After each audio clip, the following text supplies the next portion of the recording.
This morning I visited the Governor-General and Her Excellency has accepted my advice that an election be held on Saturday, 3rd of May 2025. In 40 years, there has not been a higher spending government than your government. Is that correct? Well, that's not true, except for the one that you were a part of. If we're to fix our Defence Force, unfortunately, they're going to need to remove females from combat corps. I stepped back one step. I didn't fall off the stage. We're twisting this into something that wasn't. Peter, this is more than that. This Sarah, is quite a backflip. I have to say, we've made a mistake in relation to the policy. We apologise for that. Election Countdown 2025.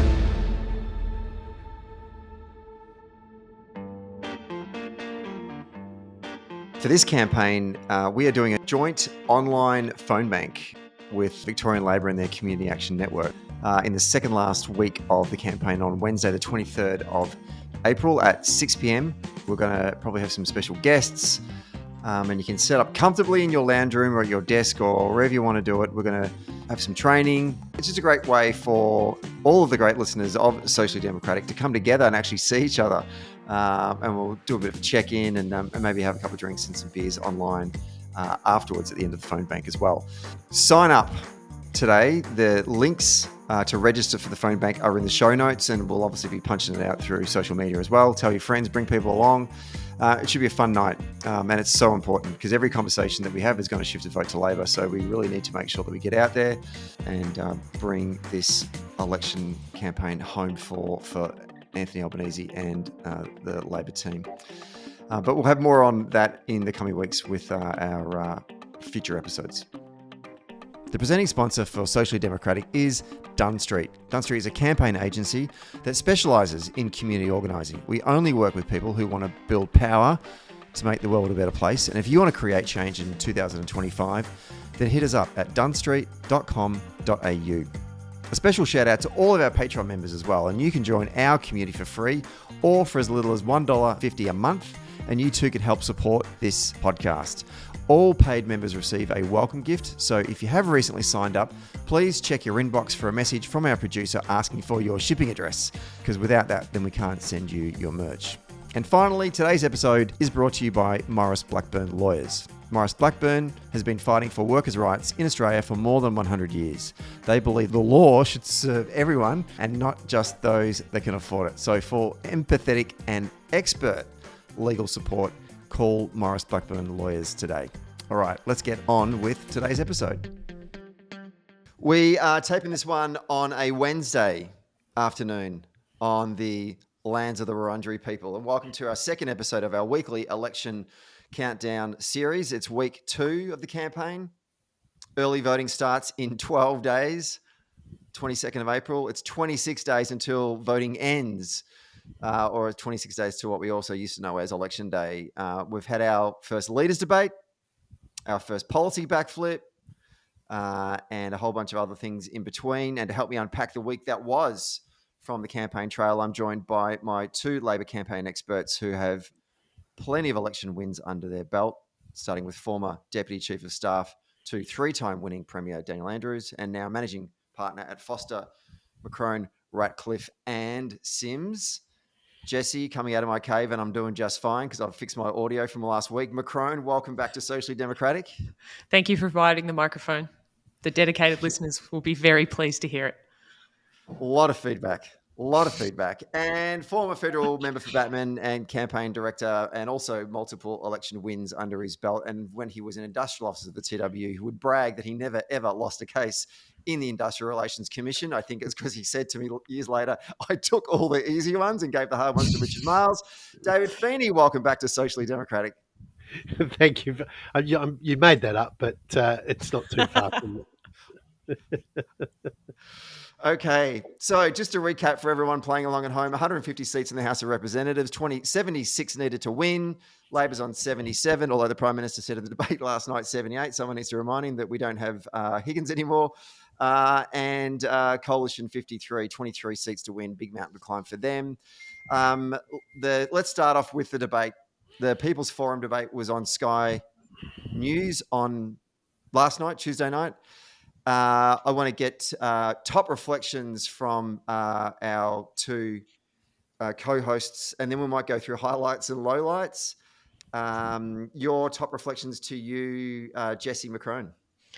Okay, to start with, I would like to reflect that probably amongst our listeners, we are the few people who watched it, given the platform it was on. But secondly, the audience was far more left-wing than predicted, particularly by Stephen and David.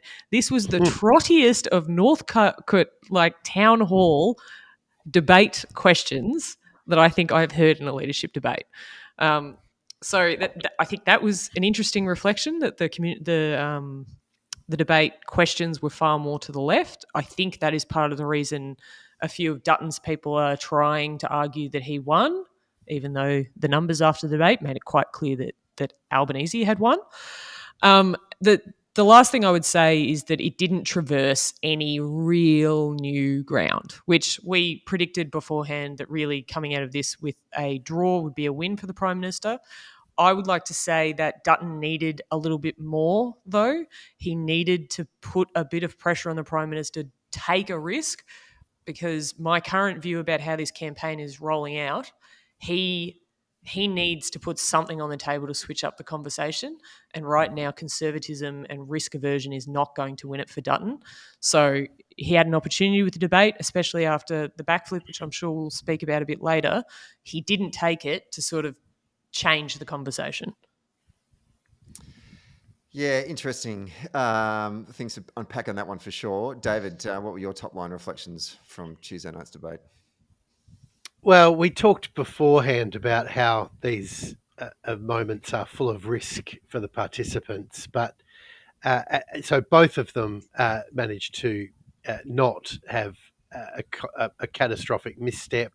And as Jessie said, the panel voted Albo the winner. But I think Dutton was under a lot more excruciating pressure going into this debate because he's had such a bad week. I think the coalition, it wasn't quite wheels coming off territory, but the coalition has had a truly desperately bad week. And I'm sure we'll come back to this, but the backflip, the working from home, the policy amateurish, the lack of preparedness that the coalition has demonstrated over the last week, contrasted with Labor, just means that Dutton kind of crawled onto stage, really needing to stabilise a ship that was looking very shaky and very clumsy. And Albo did not have that pressure. Of course, it's worth noting too that Dutton's father had a health emergency in the hours before, and that can't have helped Peter Dutton either. I did listen a bit to Sky After Dark last night because occasionally I like to punish myself, and I was quite interested to hear they're kind of the MAGA leaning fruitcakes that populate Sky After Dark were very, very disappointed with Dutton's performance, and once again railing about the fact that the Liberal Party wasn't differentiating itself in policy terms sufficiently from the government. And of course, their solution to that is they need to go wildly more right wing. But I think, and they were using terms that I usually only hear from the United States, like uniparty, which goes to show the rabbit holes that Sky at Night are going down just get deeper and deeper. But I thought that was interesting that the right, the far right and right were very, very disappointed by the performance. And there is a sense that Dutton's got to do something in this campaign to change it, and he hasn't. I wondered if the focus groups leading into the debate for the Liberal Party, the research from the focus groups for the Coalition's campaign are saying to Dutton, people think you're a prick. So we need you to not look like a prick in the debate. We need you to look reasonable. And he never really went after Albo in any way. Like the Gaza question was kind of an opening. I thought, oh, here we go. And he made a contrast argument to how he would have dealt with what was going on here in Australia in terms of, social anti-Semitism. harmony. But he never, I thought that's your chance to get stuck in Albanese, and he didn't take his shot. And so what it meant was it just was this boring debate. I wrote in my notes when we were doing the debate, I said, this is the most most boringest debate I've ever seen. Jessie's now in the kitchen defrosting the freezer, and our freezer self-defrosts. She is literally looking for excuses to not watch the debate. I'm a good multitasker. Stephen, we've been around this mulberry bush before. What you're suggesting would have been a mistake, because this is a live audience, and if they'd watched one of the protagonists pick up a club and start beating the other one, then the crowd would have recoiled in horror and said, "Oh my God, the bloodshed, this is terrible." And the Sky would have loved it. We would have loved it. Perhaps the ratings would have loved it, but the audience would have recoiled in horror, and the protagonist with the club would have lost the debate. This is why these debates are so utterly pointless, because you have to be desperately nice throughout so that the marginal voters in front of you don't recoil from you in horror. Look, I will say there were two policy-based sort of messaging reflections I would make. The first is, I think Albanese was better on the economy than Dutton, and I think I've reflected in the last podcast that people in the Liberal Party have reflected to me that they don't have a good message on the economy, and I think that was pretty clear. He could not land a line on it. I think one of the best exchanges really was when Dutton got his question that he was allowed to ask the Prime Minister and said, "Are you not the highest spending government, since Gough Whitlam?" And Albanese was able to say, "Well, apart from the one you were in," which was a great response. But Albanese had a phenomenal response to that more broadly about the economic message. I think the more interesting thing, though, was then when they talked about Medicare and health. I thought Dutton was very good. I thought Dutton did a great job of attacking the Prime Minister, where Prime Minister pulls out his Medicare card and says, "This is the only one you need." And Dutton says to the lady that asked the question, "Did you only need your Medicare card when you went to the GP last?" I thought that was a really good response. So there's actually been this it felt like they both over-prepared on the other person's strength and therefore outperformed them. And sort of goes to they're both very much trying to meet in the middle here. And I hate to agree with Sky After Dark, but they are going out of their way, both of them, to make sure that there is not daylight between them. Yeah, but if that continues, that works more for Albo than it does. No, absolutely. Absolutely. Any other sort of highlights to come out of the debate? I think one of the highlights for me was the question from Janine, who was concerned about international students buying property, foreigners buying our farms, and Australia belongs to Australians. And thank you very much, Eva Braun, for that question. To you, Prime Minister, what's your answer? That was the only little flash that we got of good old-fashioned Sky People's Forums. There was none of that. Otherwise, even the questions were kind of tame, and that was the only literal highlight I took out. Oh, the other highlight I had was this one. The rapid-fire questions from Kieran Gilbert, who literally was falling asleep throughout the whole thing, and he had to keep on injecting himself into it just to kind of keep the patient alive. But at the end, with like 60 seconds to go, he just had these rapid-fire questions to both leaders, like, "So, Mr. Dutton, no cuts to healthcare?" And Dutton went, "No." And then he turned to the Prime Minister. "AUKUS still happening?" He says, "Yes." And it turns back to Dutton. "Ending this, cutting the work from home?" "No, absolutely on board with that one." "Are we going to keep Christ in Christmas?" "Yep, both is doing that." "Port Adelaide, can they wear the prison bars in the AFL?" "No, can't do that." Like, they could have done an hour of that and people would have walked away going, "Oh, I'm completely clear on what both parties stand for in this election." That would have been a more functionary debate. I think Kieran Gilbert was the best performer of all of them. I think he did a much better job of injecting some enthusiasm and interest into the whole debate. I'm interested it's always in been a hopeless forum. I know. We've got the I ABC think one next week. Lends itself to being the anticlimax that it is every single time. And it works for us. Every day, I would say, do a People's Forum. And I think I said that at the last podcast. Like, the People's Forum is absolutely a better platform for us. It is lower risk, apart from the very crazy questions you can get that are from way left field, and you can actually demonstrate some connection with people. I think that is a better campaign. But Sky are so witless. I mean, what Sky wants is on-air violence. That's what they want, and the way to get that is which we all want. And the way to get that is to get the two candidates on the podium with a moderator and let them go at it without an audience that will civilise them and rein them in. Yeah, but you know this. You know that the Labor Party would not agree to a Sky News debate that was not moderated by real people. We just wouldn't. well, it shouldn't agree to one at all, in my view. But it is what it is.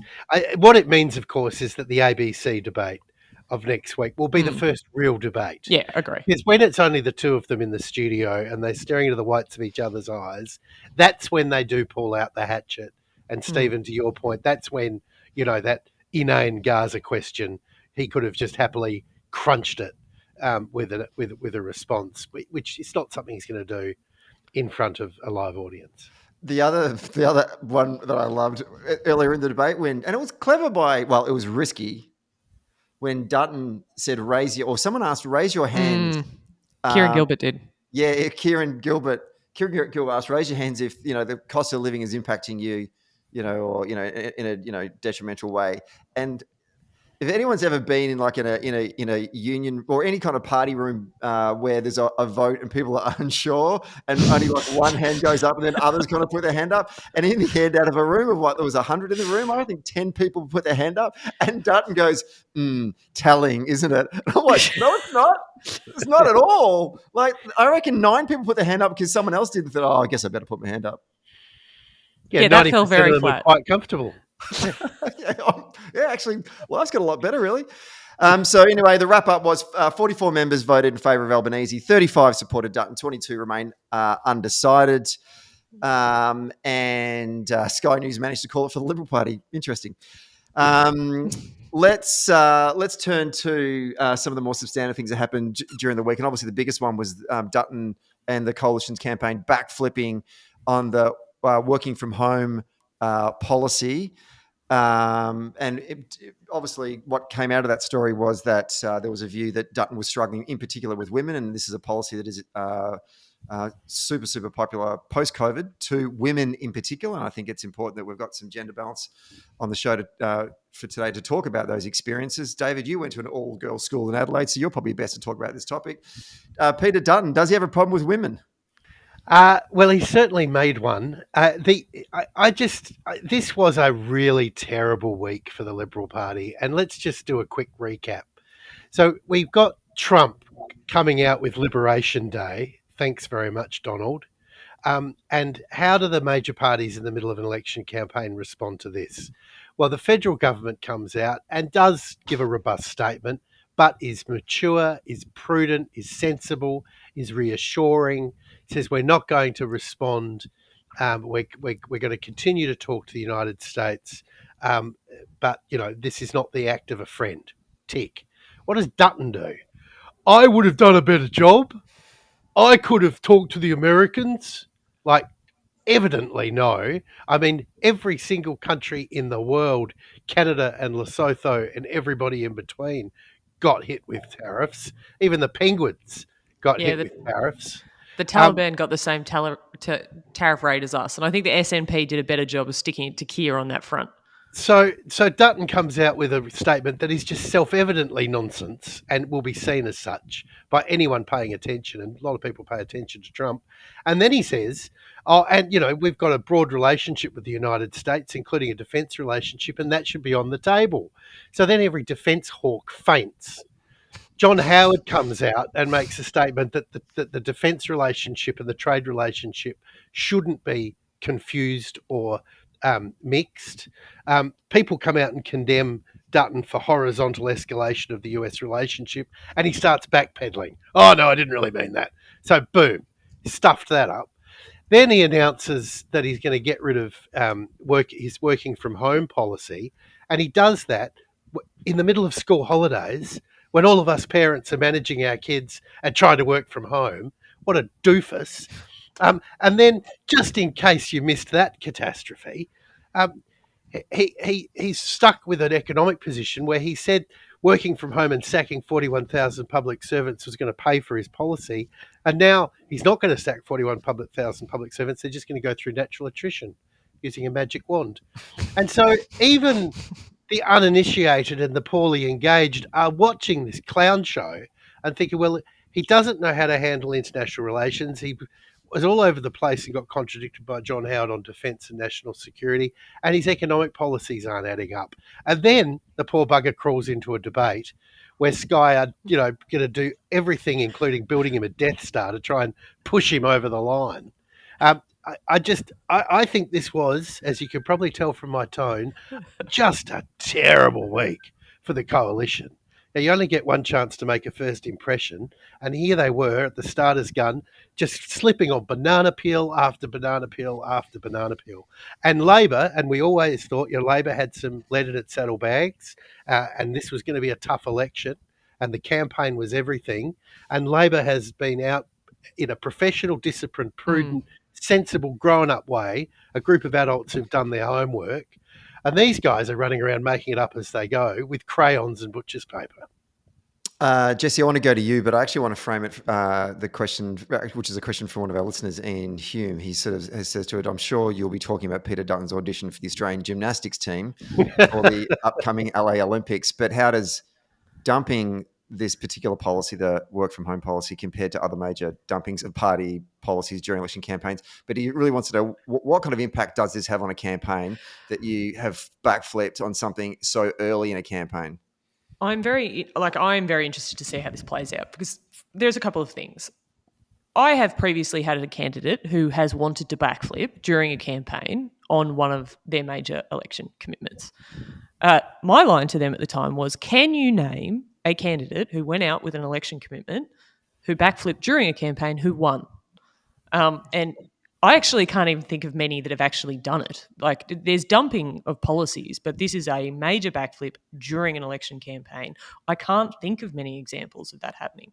I think it's particularly challenging for Dutton, who has, and I'm sure John Armitage, when he joins us in a minute, will speak to this as well, who has this clear frame that he wants to present himself in as a, you may not like what I say, but I will deliver, and you know where I stand. He has just taken a massive axe to his own framing.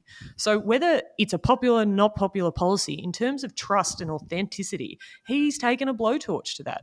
And I think that will be interesting. I have been asked this week whether I would have backflipped on it. Just to be clear, I would have never suggested that they go out with this policy in the first place. But I do wonder whether they actually haven't done more damage in not just downplaying as much as possible and trying to move the conversation on. Now, clearly this thing was such a stinker in their polling, like beyond anything we've ever seen, because while there has been a fair bit of briefing from the Liberal Party this week about this nasty sort of lies campaign running by the Labor Party, the Labor Party's campaign against this must have been so subterranean, I didn't notice it. Like, I have been back through their advertising on work from home. There doesn't seem to have been much. They're certainly amping it up now. It didn't feel like there was a full frontal attack across their front bench, and I'm not criticising that. They've certainly decided healthcare was where they should be, and they've been there. And as David said, they've been grown up. They've got a strategy. They're sticking to it. But this idea that it was in some way this Labor lie or Labor campaign that has pushed this back, I just think it was a stinker. I think that the business community have convinced themselves everyone hates it and then convinced the Liberal Party. But broadly, Labor has not been that keen to engage on this topic across the country. So it must have really been terrible in the groups, because I didn't see a massive campaign from the Labor Party to win votes off the back of it. Can I just say a couple of things to reinforce Jessie's well-made points? The first is, in terms of how the Liberal Party executed this backflip, it could not have been more tragic, because they announced it as a backflip, and then they followed it up with an apology. No. I'm sorry. And everyone's going, well, what's he sorry for? Like, I mean, instead of coming out and saying, we have a new approach to this policy challenge, and our new approach is this, and, strong Voldemort expression on his face, he comes out with an abject apology. I mean, I just thought the framing of the backflip was remarkable.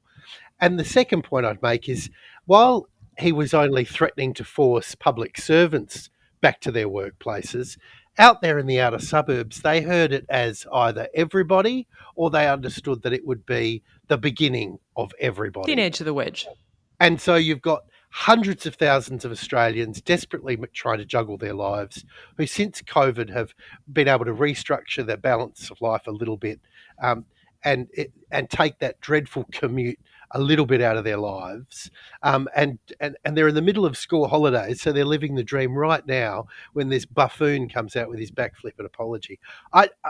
They just could not have done this worse.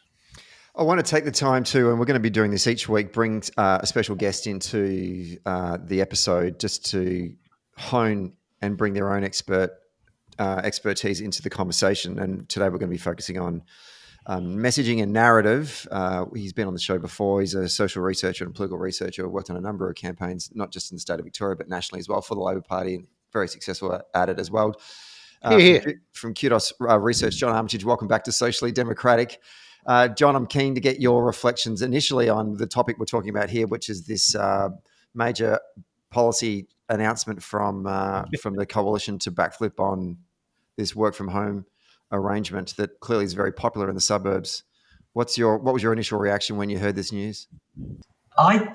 The thing that to me is interesting about it is when you've got a leader, they're going to have various strengths and weaknesses. We've had quite successful nerds, and we've had quite successful gentle sorts of people, and we've had successful strong people. And I always reckon whoever your candidate is, whatever their strengths are, lean in and back them.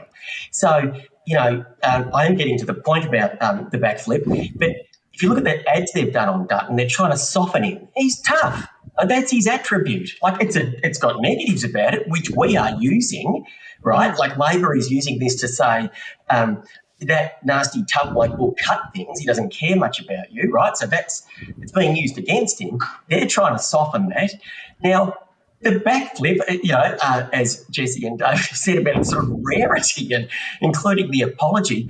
Look, I mean, maybe you could get away with one. Imagine if you did another one. I mean, it just destroys this notion of the man having this strength of character. And you might not like it, but I'll do it because it's the right thing to do by the economy or by the country or whatever it might be. So I think that is a sort of tonal danger, sort of undermining their own campaign, really, to have a backflip like that.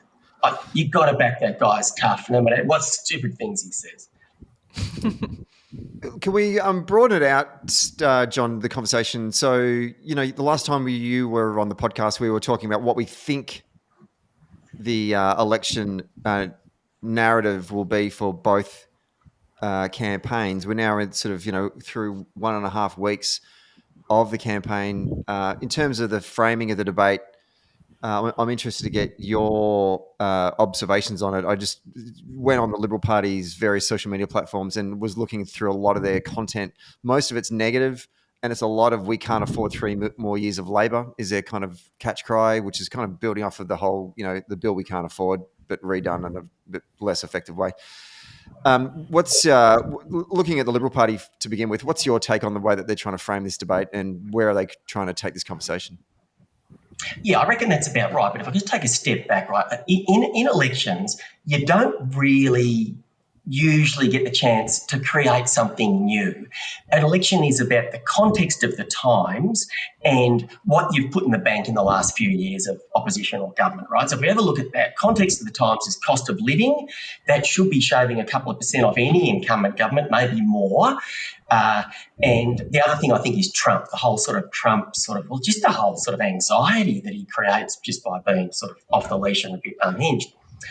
So what has the government done about the cost of living thing is they have peppered away at lots and lots of little things which actually aren't really going to solve the problem, because the problem's in the thousands of dollars, your wages compared to the costs, whereas your the things government's been able to do is help with your power bill and relatively small tax cuts, etc. But they've done a lot of it. So they've been trying to put in the bank the idea that, cost of living crisis, that's awful and that's bad and everyone's suffering because of that, but we're sort of in your corner. They're trying to put something in the bank to dampen that. In fact, I'd argue really the government has put almost nothing else in the bank. They've avoided controversy, but they've got that a bit there. So then the Dutton message really is that, firstly, the cost of living's bad, isn't it? Yeah, okay, that's true. You probably don't even really say that. That's just sitting there, and now it's all Labor's fault. Well, Labor's got that list of the rebates and the this and the that and the other little bits and pieces they've done. Where's the Liberals' list that they've been using to say, see, because Labor did it, Labor's the cause of this problem? It doesn't have to be real. You've got to have some things that you pepper away at. Your 5-point plan. Your 5-point plan. Yeah, it's like, here's the 5 things that Labor did to make the cost of living crisis worse. And why haven't they bothered to do that? It's lazy, really, but the reason they haven't done it is because Labor's getting belted in the polls because cost of living belts incumbent governments. So that in that sense, they haven't put much in the banks. When they now say cost of living's bad, it's all Albo's fault, well, is it? I don't know. I mean, it's bad. It's definitely dampening Labor's vote, but is it really Albo's fault? Well, I mean, some will buy that, but others won't. So, and then you make a good point. They have no economic story, do they? I mean, this is an opposition that just hasn't done any homework for 3 years. And now when they have to move swiftly on their feet and they reach into the filing cabinet, they discover that no shadow minister has written any policy of any substance at all. And it looks like that's the same when you look at there, because it is the Australia Back on Track is the notional positive. And I don't mind a notional positive for an opposition that's actually obviously negative, because if you've got to get back on track, someone puts it off track, right? So that I don't mind that as a principle. But again, you'd think if it was back on track, it's absolutely going to be economic. You'd have all of these specifics that would be sort of driving that for you. And they sort of don't. Their plan is to things like back small business and improve the cost of living and fix the housing crisis. The list is fine, but there's nothing to draw more blue skies, greener grass. Yeah, it's not really able to draw your attention. And I think also the things that they have got that are a bit positive or they did put out there, the Go Nuclear thing, that was big and adventurous. It's not popular. Liberal voters don't think it's a good idea. Nobody likes it. It's quite a clever device to be able to go to a local community where some people, actually not the majority, but some people don't like the offshore wind or whatever else it might be, and say, we can do climate action without giving you that ugly stuff because we're going to give you nuclear. But it actually doesn't add up as something that's particularly popular. The other thing that Liberals usually do, and I reckon they were lining this up, they were lining up to have a crack at China.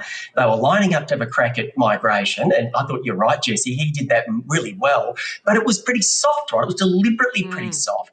And they'll also do, and some of their lunatic candidates are doing the, trans kids are bad or whatever they're saying that the weird, woke education system is doing, which they now don't give specifics to, because all of that stuff that they've always had for 25 years in their back pocket, that culture war stuff, all of that looks a bit Trumpy now, right? Trump sort of owns cuts to the public service, which was one of the few things they're going to do. Trump owns all of that sort of angry anti-woke stuff. And hang on, Trump's the big risk. What's the thing that gets oppositions locked out of government looking like a risk? Always got to not be risky. You've got to be safe. Albo's running the campaign looking safe.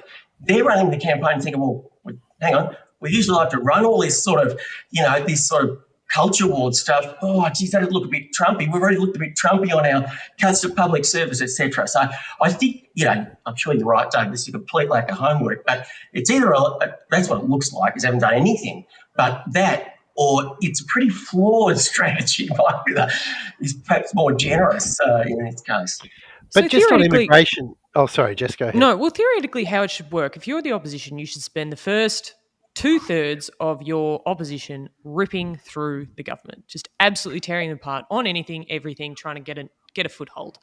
And then the last third is where you switch to your positive, to your agenda. Now, to some extent, when the nuclear thing happened, I was a little bit scared for the Labor Party because, again, Dutton was leading the debate. And he's actually not been terrible about that if you take into consideration the whole term. And I was thinking, this is an opposition that's doing its homework. It has not been distracted by internals. It is rolling out a 2/3, 1/3 negative positive. But that has all sort of fallen away since nuclear. And I do wonder whether they've been spending most of their time trying to manage the internals of what is a first term out opposition, which is not an easy thing to manage when, the history of the unpopularness of the previous government has to be managed through your internals. So I do wonder about actually how that's all worked out, because it did seem that they were on the right path on that front. Sorry, David. I was only going to say that the interesting thing about their nuclear policy is their signature policy, they're not talking about it, and it hasn't featured in their campaign. And secondly, on immigration, I too thought they were going to do something more decisive on immigration, and it was easy to look at the United States and the United Kingdom and Europe in recent months and think, well, this is fertile ground. And I think if they'd announced some kind of moratorium or some kind of high-profile investigation, inquiry into the real costs of immigration, they might have got somewhere. But what have they done? They've picked on university students, overseas students, who, frankly, in the anguished psyche of the Australian voter, are the least threatening kind of immigrants. Like, these are the ones who've been to our uni and now want to go and work as engineers or doctors or nurses. Who bring money with them and it's stimulate Victoria's the economy. largest export industry, as you say.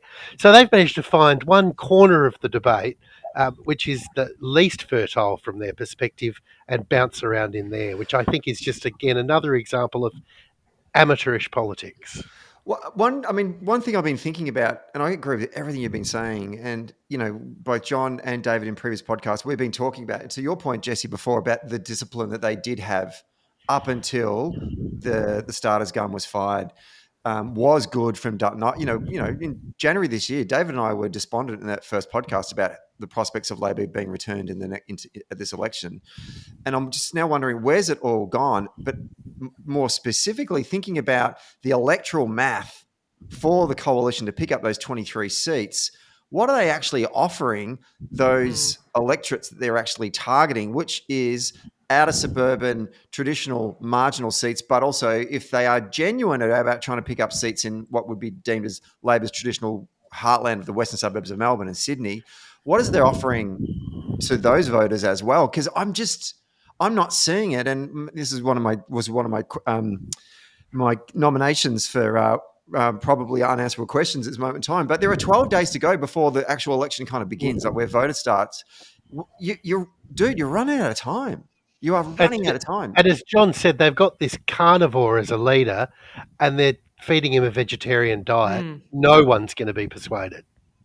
No. And look, I think he had the shape of it during the debate. He talked about how many migrants have been brought in the last 2 years. He said 1 million have been let in, and it hasn't meant one extra home, one extra doctor. But he didn't even say it that sharply. It was sort of a paragraph that kind of went through those things, but didn't clearly say he's been letting in a migrant a minute, and how many new houses has he built? Like, it's actually not that challenging. And I think...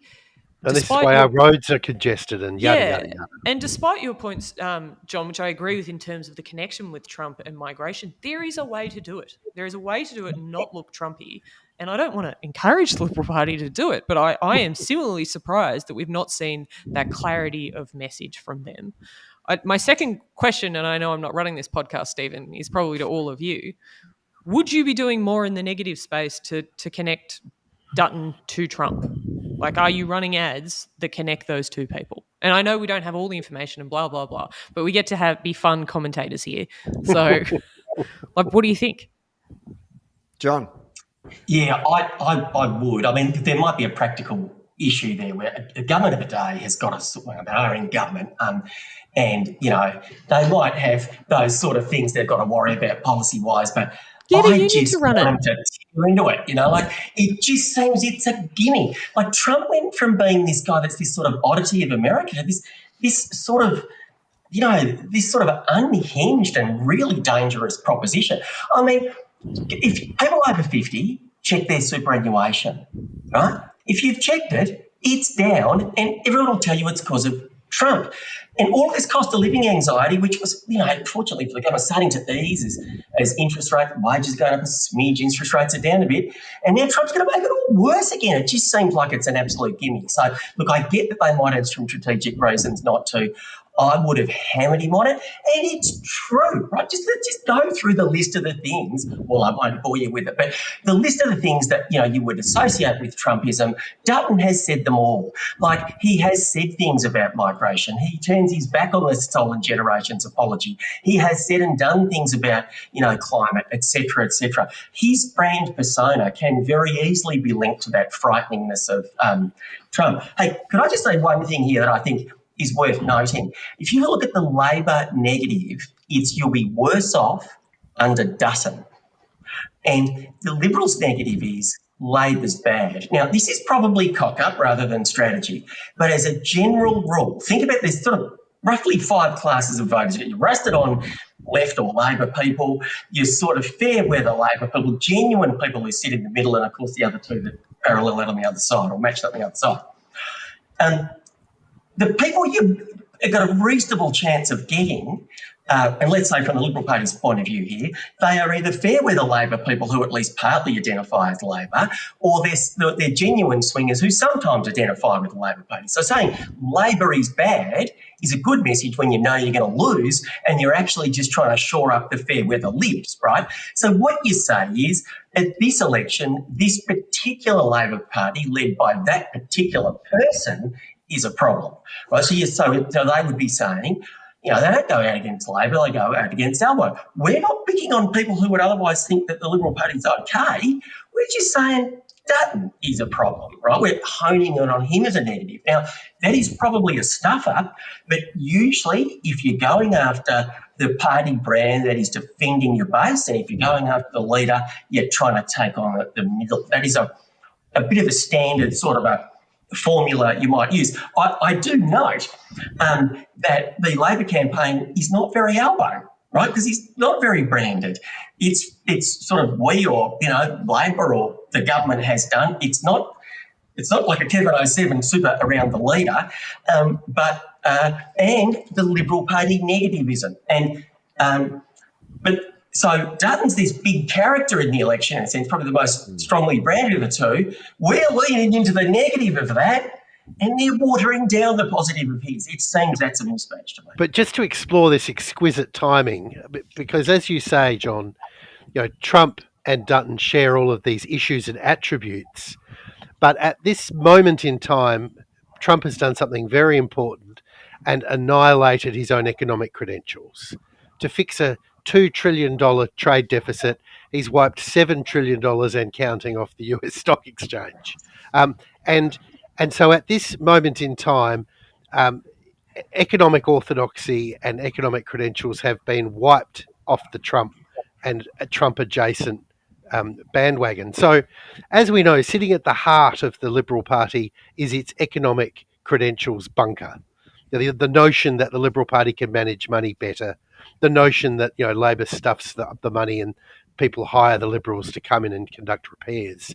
So here at the heart of the Liberal Party is this economic bunker, and I think that bunker is wobbling at the moment for Dutton because his international friend, his spiritual partner, is busy crunching it from one side, and his own incompetence has undermined it on the other.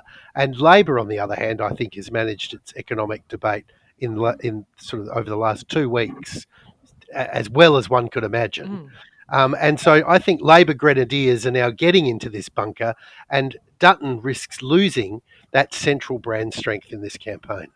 A number of times in the debate at the start and at the end for Albanese's remarks, he used the term uncertain times. And I don't know whether or not they were using that prior to Donald Trump shutting down the American economy, but I certainly feel like they're going to be doing that a lot now going forward in a lot of their messaging. So, John, just to you. Well, usually we don't use that because that sounds like economic uncertain times or security uncertain times, which levers into, Liberal Party brand strengths. Well, hang on, it's Trump causing it, right? So it's the right, it's the crazy right that's causing the both, security, sort of like a military type security as well as money security problem.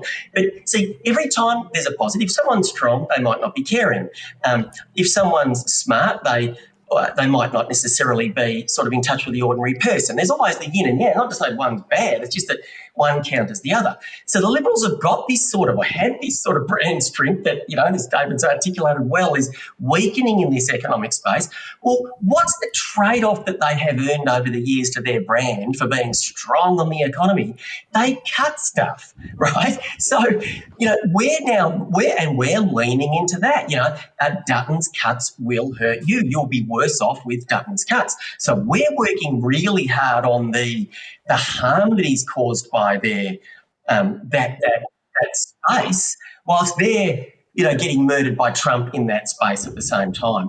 And I think also, the thing I found is really interesting in the research I've done about nuclear is people are not that concerned about one of the things blowing up and being a sort of a mega disaster. As much as you'd think. We used to worry about that in the 70s and 80s. We don't seem to be as worried anymore. But they think it's really expensive. The brand association with nuclear is expensive. So then we've been able to say this nuclear policy, which is not popular, that he wants to do, is going to cost all this money, and all that money's got to come from, and we've got stuff about education, in our positive, I mean education, building homes, local manufacturing, climate, but mainly it's health.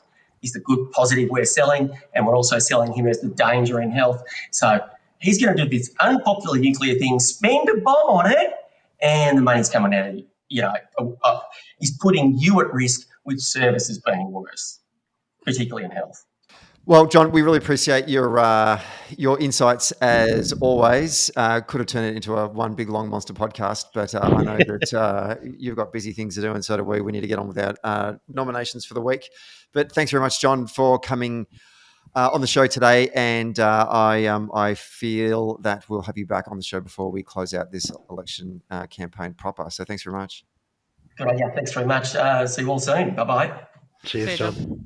Okay, let's get to this week's categories. We sent out a call to arms on our various social media platforms for Socially Democratic, and we've got a bunch of nominations back this week. But obviously, I want to hear from our guests, hosts as well.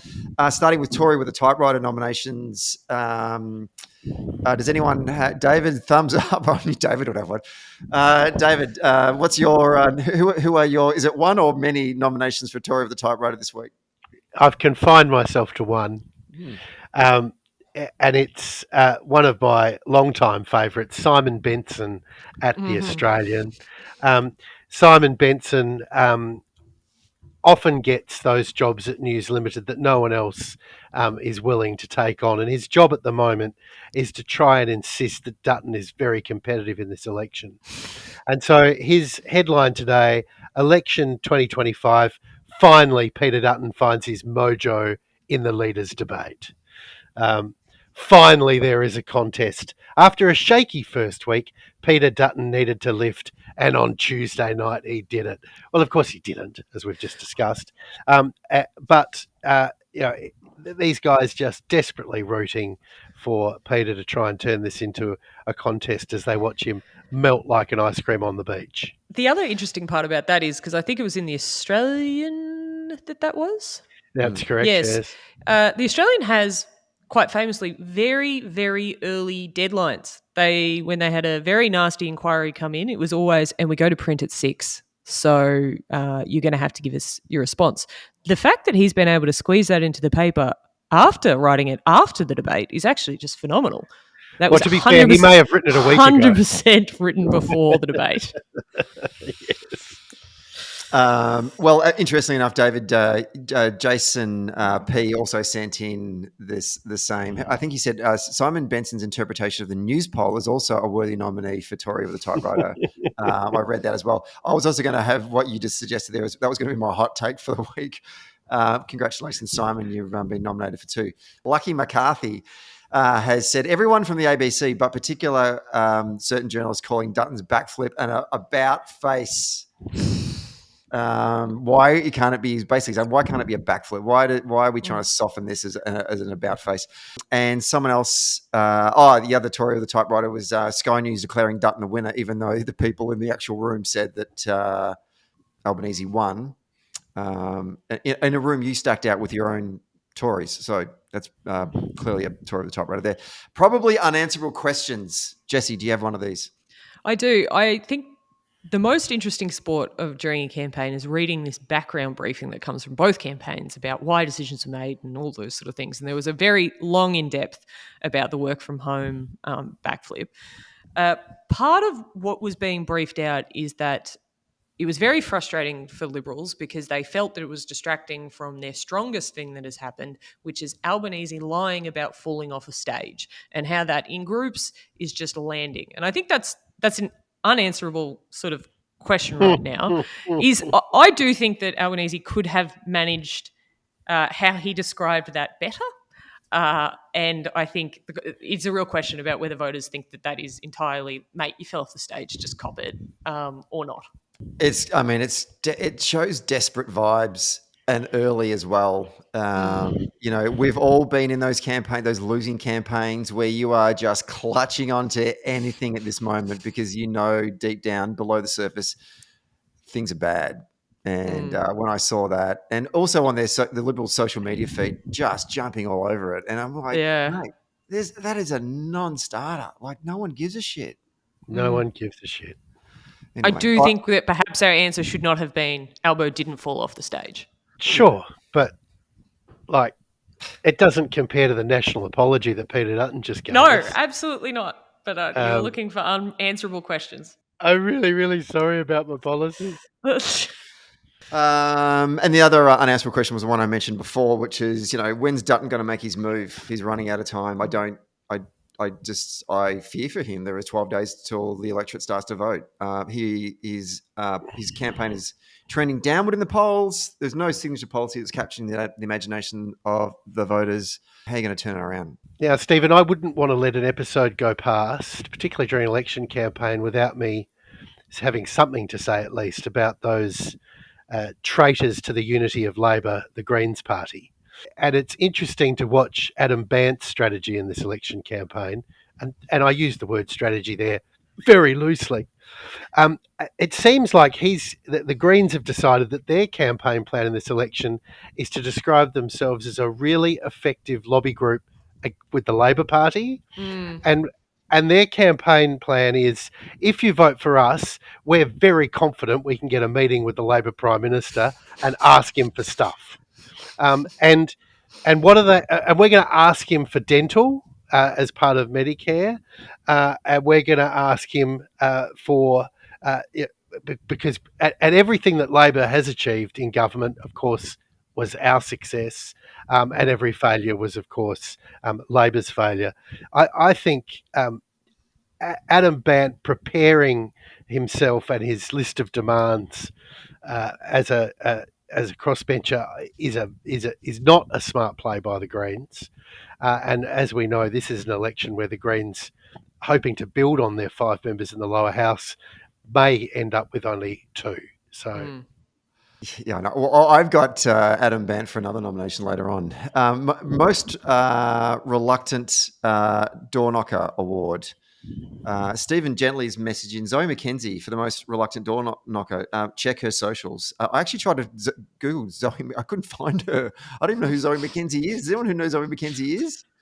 Well, Zoe's door knocking campaign has clearly been a failure. None of us know who she is. Well, yeah, exactly. Hasn't knocked on my door. Any other reluctant door knocker awards this week, team?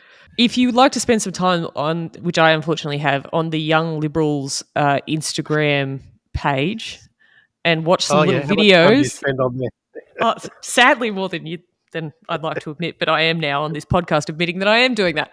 They have a flying squad of door knockers, and I think every person that they interview, every candidate, the candidate was not on the door knock. The candidate, anyway, watch it. I think all of them are reluctant door knockers.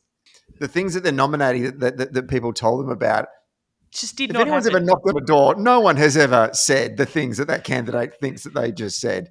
Tim Wilson said, I'm hearing a lot on the doors that people are sick of having an MP that is sitting on the sidelines and they want someone who's going to be part of the government. I'm like, no one has said that to you. Yeah. No one. Yeah. No. Whose surname is Wilson and his first name starts with Tim. Well, stop door knocking your parents and go talk to voters. I'm not sure Tim Wilson's parents vote for him.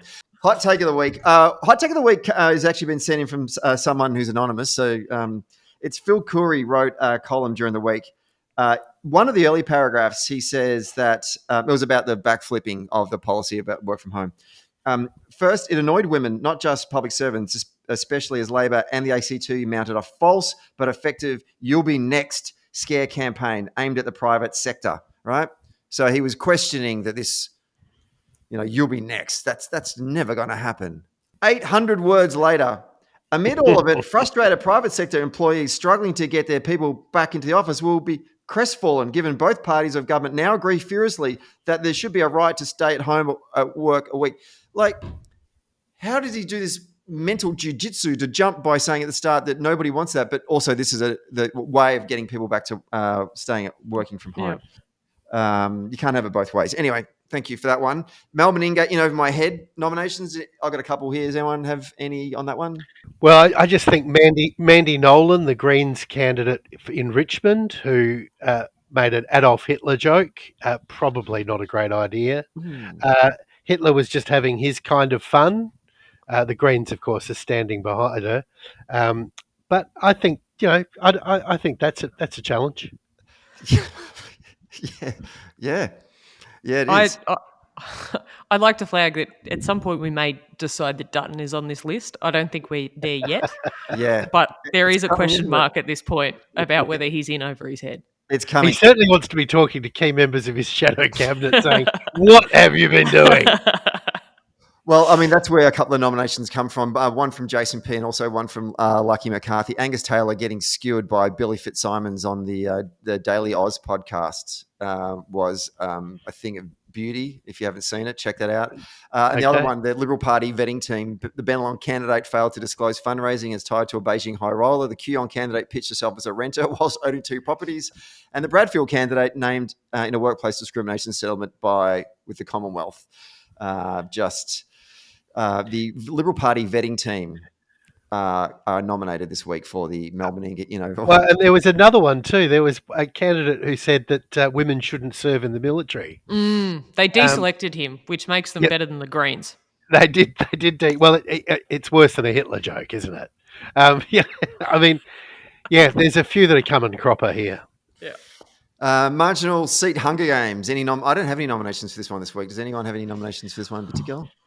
Look, I've just heard a whisper, and I don't know this. It has not been confirmed, but I have heard that Maribyrnong is the seat to be at if you're in that part of the party these days. I would say I would look at the electoral margin there. I think Joe Brisky's a wonderful candidate. I think that maybe sending some of those people to Chisholm may be the way forward.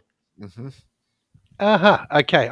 You've been banging this drum for a while now. I just find this whole idea that there's a cool campaign to be on so offensive. As someone who has tried to pull people off the cool campaign to go to the very non-cool campaigns. And it's cross-factional as well. It's not just a left or right thing. No. We're all guilty of it. Yes. We might have this phenomena where you do want those swings in the west and north of metropolitan Melbourne to stay below 7 and 8%, and that might require some effort.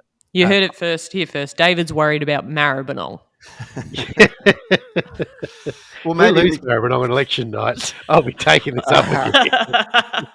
Maybe we need to add another category each week. Maribyrnong watch. How's things in Maribyrnong going? Are we okay in Maribyrnong? The In This Economy Award. Do we have any nominations for that? I don't have any for that one either. But it's got to be work from home, and I know he's done the backflip now. But if you actually conceive of that policy from the start, it's a cost of living election. The idea that you even open up the idea that you're going to force people onto public transport or to use petrol to get in the office, it was flawed from the beginning. And it's such a policy designed and devised by a party that's just chock full of men. It's just full of people. Yeah, they are not looking after kids during school holidays. I'll give you a hot tip. Absolutely. Any of my mates that I've got that have worked in the city, they hated COVID because they were like, oh man, I had to work from home and the frigging kids would give me the shits the whole time. They can't wait to get back to work. And it's just, this policy is literally designed by those blokes. But I don't think it's fair to describe it as a backflip. It's a backflip and an apology. I mean, I think to get the essence of this Liberal Party disaster, you've got to add it to the apology. Dutton always gets a lot of heat for walking out on the apology, but he's made his own now. So. Very good, David. The Teal Temptation Trophy. So this is for a major party candidate who suddenly starts talking like a community independent. We've got a couple of nominations here. I think some of them a bit tongue-in-cheek, but I'll go to any of you two. Do you have any nominations for this one? Jessie? I think the real watch here has to be on the Liberal Party. I think the more this campaign heads in this direction, which we all hope it will, I think you'll see all of those candidates suddenly pick another colour. Which they're prone to do anyway, really. Let's be honest. The other nominations we got, this was, one of them was anonymous. Katie Gallagher's baby pink T-shirts are almost a contender for category of Labor candidate, like an independent. Cheeky. That is true. That is true. She's got this deep anxiety about Pocock knocking her off. and her coming third behind Pocock and a Liberal candidate. She's a very well-known and very popular figure in Canberra. Yeah. Well, Jessie, you know this better than I do. Yeah, she is. I don't think her anxiety is well-founded, but you won't shake her out of it. This woman has the best policy platform to go against Liberals as well. Like, literally, a quarter of the electorate's jobs have been threatened by the Liberal Party. Yeah, and she's a great performer in the government. She is. Like, it's tick, tick, tick, tick, tick. And Canberrans are a little bit more inclined to think about the mechanics of government and all of those sort of things. And Katie Gallagher has the broadest platform in government that nearly any federal Canberra MP has ever had. Yeah. I mean, running against Pocock would be frustrating because he's all things to all people and his shit doesn't stink. But absolutely. A bunch of people run against those type of Greens type candidates. Exactly. Yeah, that's right. I lived that dream for a while. Yeah. The last one for the Teal Temptation Trophy is actually Adam Bant. We got a mailer from him this week, David. Really hard pressed to find the word Greens on the flyer, and the word independent was sprayed throughout the mailer. And I was like, oh, okay. I mean, it had the Greens logo at the bottom, and that was it. It was all independent. Your local voice, your independent voice. This is something we should return to, but I think there was a moment in time, maybe four months ago or so, when it was the Greens started to go south in polling, and there was a theory run through the media that this was because the Greens had taken up such a hardline position and such a prominent position with respect to Gaza that it was they were getting some electoral blowback on it. And I think the Greens sort of did switch tempo at that point. And I wonder if that's what this is, that Bant found that living his Bolshevik dream wasn't working for the party and has had to be reined in. Takeaways from the Green candidate that was unsuccessful in trying to hold the seat of Paran at the last state by-election here in Victoria was that the Greens never had an answer for crime and safety, particularly for the residents near and around Chapel Street. And the homeless and the impact it was having on it. And she was critical. She was openly critical of the Greens in terms of being ignorant and not wanting to acknowledge that as an issue with the voters and to come up with some solutions to it. And that's one of the reasons she said that she thought she lost. It was because even progressives living in those communities are saying that our neighbourhoods are sort of changing and we don't like it. It's the San Francisco and New York phenomenon. It really is, yeah.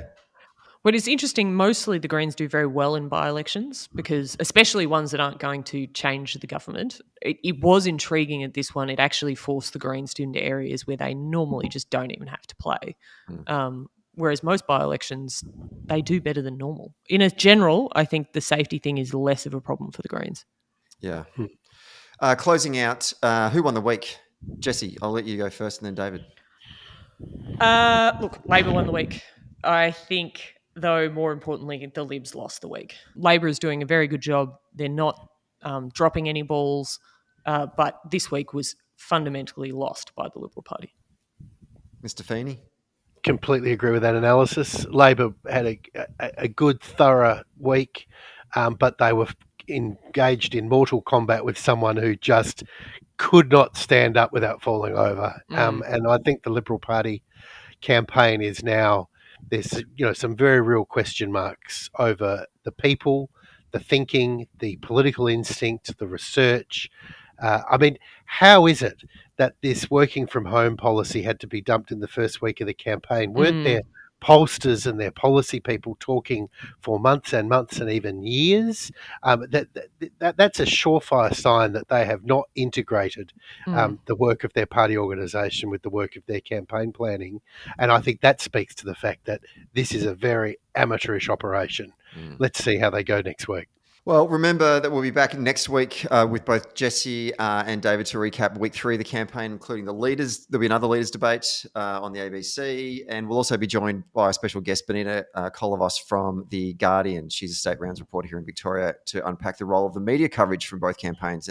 And don't forget, if you want to volunteer your time on the Labor campaign, All of these local campaigns need folks to knock doors and make calls and speak directly to voters. This election is going to come down to the wire. A handful of votes in a handful of seats. So every conversation will be the difference between holding a seat or losing a seat. So to get involved, sign up at alp.org.au and someone from one of the local campaigns will get in contact with you. And special thanks to Travis Dunn, who joined as a team leader on our Patreon community. Appreciate your financial support of Socially Democratic. Travis, thanks so much. To David Feeney and to Jessie McCrone, thank you for your contribution today, and also thank you to John Armitage for coming on the show today. We'll have another interesting week of this campaign and look forward to chatting again in 7 days' time. Thanks, Stephen. Thank you. Thanks, David. Cheers. Nice to see you again. Thanks for listening to this episode of Socially Democratic. Like the podcast? Hit the follow or subscribe button and be sure to leave a review on Apple Podcast or Podchaser and get all the latest updates on Socially Democratic by following us on YouTube, Facebook, Instagram, Twitter, Blue Sky, and LinkedIn. See you next Friday.